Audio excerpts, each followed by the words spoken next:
So hello friends, welcome back to the Beautgenix and இன்னைக்கு நம்ம என்ன வீடியோ பார்க்க போறோம் அப்படினு பாத்தீங்கன்னா saree pre pleating வீடியோ தான் பார்க்க போறோம். So saree வந்து எடுத்து வச்சிருக்கேன் and கொஞ்சம் pins எடுத்து வச்சிருக்கேன், அதே மாதிரி iron box எடுத்து வச்சிருக்கேன். எப்படி pre pleat பண்றது அப்படினு சொல்லி பார்க்கலாம். நான் ரொம்ப குனிஞ்சு உட்கார்ந்திருக்கேன். உங்களுக்கு மெயின் ஃப்ரேம் இது மட்டும் தான் கிளியரா தெரியும். So என் ஃபேஸ் தெரியலனா கூட பரவாயில்லை, நீங்க இத கிளியரா பார்த்து கிளியரா தெரிஞ்சுக்கணும் அப்படின்றதுக்காக ஃப்ரேமை குட்டியாக்கி ஜூம் பண்ணி காமிக்கிறேன். So ரொம்ப லேட் பண்ணாம வீடியோக்குள்ள போலாம்.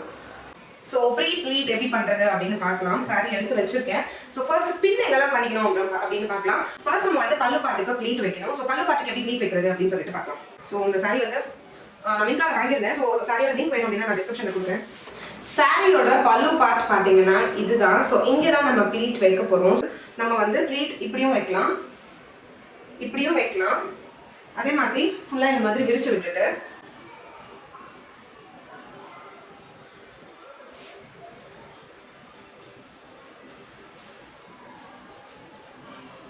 இப்படியும் வைக்கலாம். சோ இப்படி வைக்கும்போது பாத்தீங்கன்னா இன்னும் கொஞ்சம் நீட்டா அழகா வரும். சோ அதான் நான் இப்படியே வச்சுக்க போறேன்.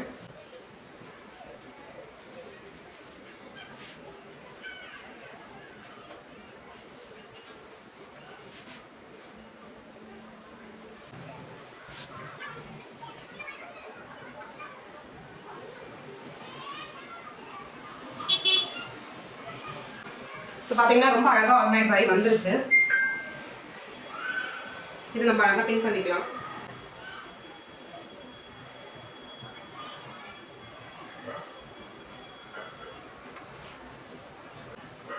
சோ ஃபர்ஸ்ட் பின் வந்து நான் இங்க பண்ணிக்கிறேன். பின் கூட பாத்தீங்கன்னா இப்படி மேலேயே எடுத்து பண்ணாம இப்படி உள்ள ஒரு ப்ளீட் உள்ள பண்ணீங்கன்னா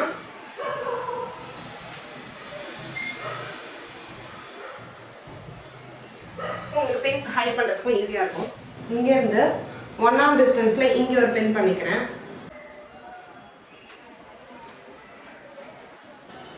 சோ இந்த ரெண்டு இடத்துல பின் பண்ணியாச்சு.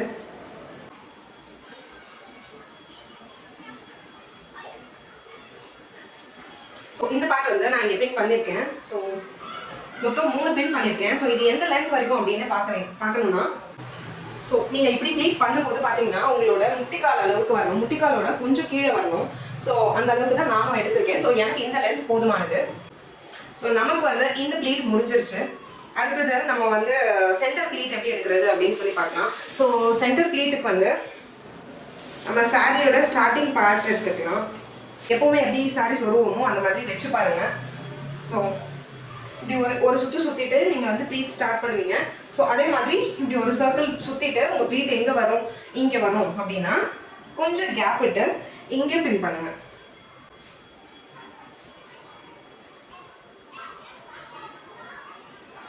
உங்க ப்ளீட் இங்கே ஸ்டார்ட் ஆக வேண்டியது நம்ம இங்கே பின் பண்ணிருக்கோம். ரொம்ப நெருக்கி பண்ணோம் அப்படின்னா லாஸ்ட்ல கிளம்ஸி ஆயிடக்கூடாதுன்றதுக்காக தான் இந்த ஸ்பேஸ் நம்ம விடுறோம். ஸோ நம்ம எங்கே பின் பண்ணிட்டோம் இல்லையா? ஸோ இந்த பின்னோட எண்டிங் பாயிண்ட், அதாவது இந்த ப்ளீட்ஸ் எங்கே முடியும் அப்படிங்கிறத எப்படி எடுக்கிறது அப்படின்னு சொல்லித்தரேன். நான் ஃபர்ஸ்ட் வச்சேன் இல்லையா பல்லு பார்ட். ஸோ அந்த பல்லு பார்ட் எடுத்துக்கலாம். எடுத்து நம்ம எங்கே பின் பண்ணுவோமோ கரெக்டாக அங்கே பிளேஸ் பண்ணிட்டு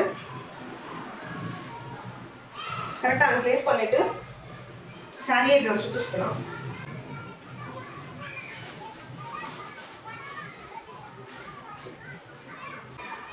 இந்த சாரியோட இந்த இடம் இருக்கு இல்லையா, அதை வந்து இன்ஸ்கர்ட்ல இந்த இடத்துல பின் பண்ணுவோம். ஸோ நம்ம எக்ஸாக்டா இதுதான் எண்டிங் பாயிண்ட்னு மார்க் பண்ணக்கூடாது. இங்க இருந்து கொஞ்சம் கேப் விட்டு இங்கே நம்ம பின் பண்ணிக்கலாம்.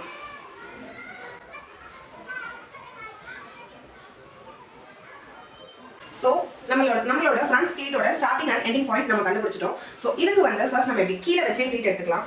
ப்ளீட் எப்பவும் போல எடுத்துக்கலாம்.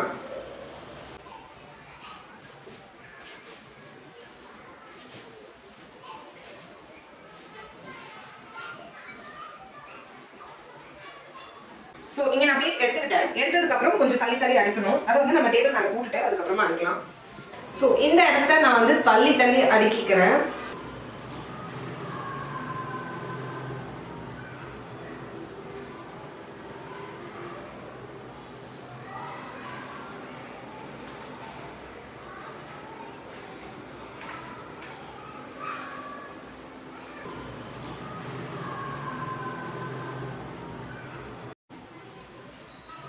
ஸோ நான் தள்ளி அடிக்கிட்டு அந்த இடத்த வந்து பின் வச்சு செக்யூர் பண்ணிக்கிறேன். ஸோ இதே மாதிரி நம்ம சென்டர்லையும் பண்ணணும். ஸோ நான் ஃப்ரண்ட் ப்ளீட் வச்சேன் இல்லையா, ஸோ ஃப்ரண்ட் ப்ளீட் வச்சேன் இல்லையா, ஃப்ரண்ட் ப்ளீட் அதே அடுக்கி இங்கே சென்டரில் ஒரு பின் பண்ணியிருக்கேன். இதே மாதிரி எண்டிங்கில் ஒரு பின் பண்ணிக்கணும். ஸோ அதையும் இப்போ நம்ம பண்ணிக்கலாம்.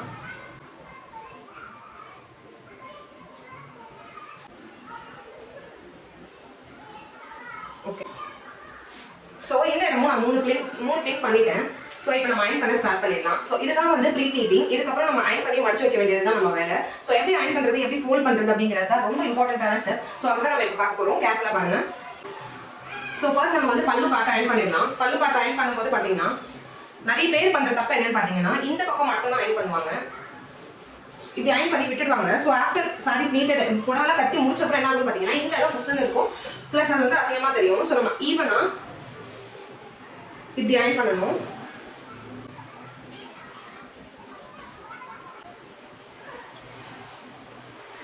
ஸோ இதை அயன் பண்ணியாச்சு. அப்படியே பின்னாடி விட்டுறேன். இப்போ பேலன்ஸ் பார்ட் அயன் பண்ணுறோம். ஸோ அகைன் இதையும் அயன் பண்ணியாச்சு. இதையும் பின்னாடி விட்டுறோம். நம்ம மூணாவதாக பின் பண்ண ஏரியா வந்துருச்சு. ஸோ மூணாவதாக பின் பண்ண ஏரியா வரைக்கும் இது மாதிரி அயன் பண்ணிக்க போகிறோம். ஸோ நல்லா கிறிஸ்பாக அயன் பண்ணியாச்சு, ஷார்ப்பாக. ஸோ பின் பார்த்தீங்கன்னா இங்கே இருக்குது. ஸோ இந்த இடம் இருக்கு இல்லையா, இந்த இடத்த இப்படி விட்டுற போகிறோம். விட்டுட்டு நம்ம ப்ளீட்டை அரேஞ்ச் பண்ண ஸ்டார்ட் பண்ண போகிறோம்.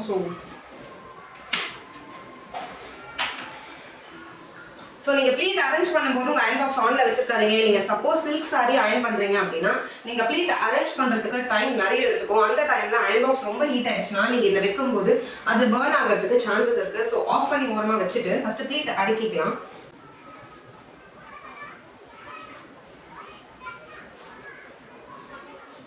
ஸோ உங்கள் உடம்புக்கு ஏற்ற மாதிரி நீங்கள் இந்த ப்ளீட்டோட கேப்பை வைக்கணும். ஸோ நீங்கள் கொஞ்சம் சப்பியர் சைடு ஹெவி பஸ்டாக இருக்கீங்க அப்படின்னா இந்த ப்ளீட்டை வந்து இன்னும் கொஞ்சம் எக்ஸ்பேண்ட் பண்ணி வைக்கலாம். நீங்கள் ரொம்ப லீனாக இருக்கீங்க அப்படின்னா பெரிய கேப் எதுவும் தேவையில்லை.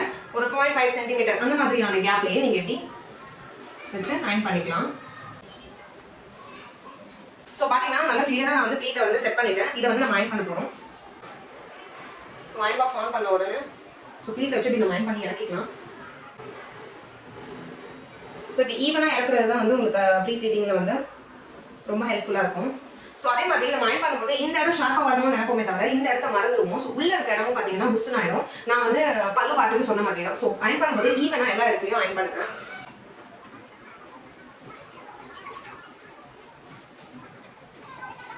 ஸோ இது எங்கேருந்து எங்கே வரைக்கும் வருது அப்படின்னு செக் பண்ணிக்கலாம். ஸோ நான் அயன் பண்ணிட்டேன். ஸோ நம்ம சாரி ப்ளீட் பண்ணுற இடத்துல இருந்து கரெக்டாக தொப்பல் கீழே வரைக்கும் வருது. ஸோ நம்ம அது வரைக்கும் அயன் பண்ணால் போதும்.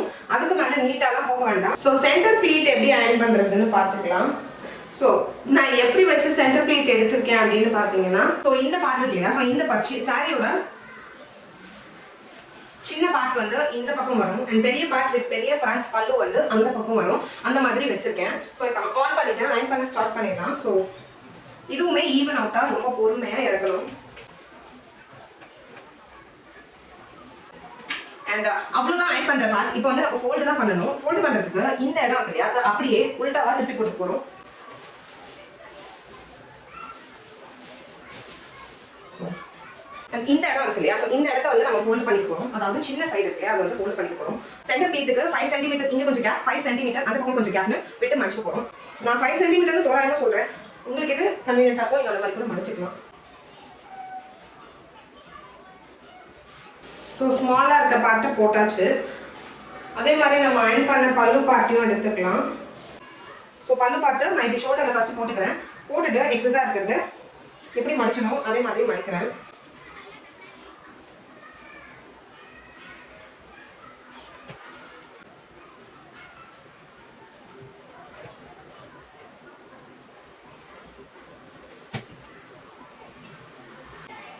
ஸோ இது வந்து நான் ஏன் இப்படி அடுக்கி வைக்கிறேன்னு உங்களுக்கு இப்போ புரியும். ஸோ இந்த இடத்துல வந்து மடிக்கிற கேப் அளவுக்கு மட்டும்தான் கேப் விடணும்.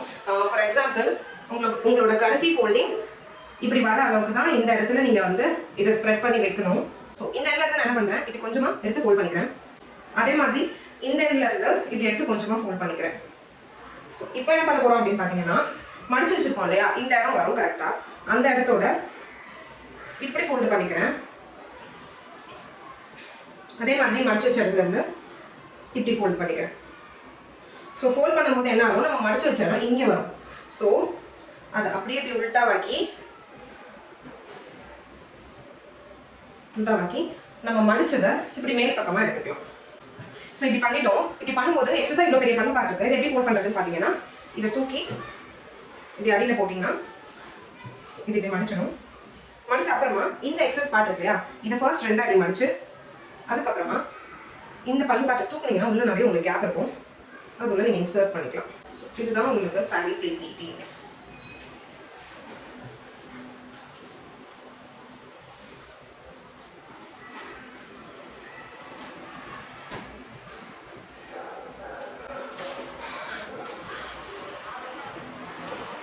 எப்படி வேர்த்து போயிருக்கு பாருங்க. ஃபேனே இல்லாமல் நான் இவ்வளோ நேரம் உங்களுக்கு இதை எக்ஸ்பிளைன் பண்ணியிருக்கேன். ஸோ உங்களுக்கு இது புரிஞ்சிருக்கும் அப்படின்னு நினைக்கிறேன்.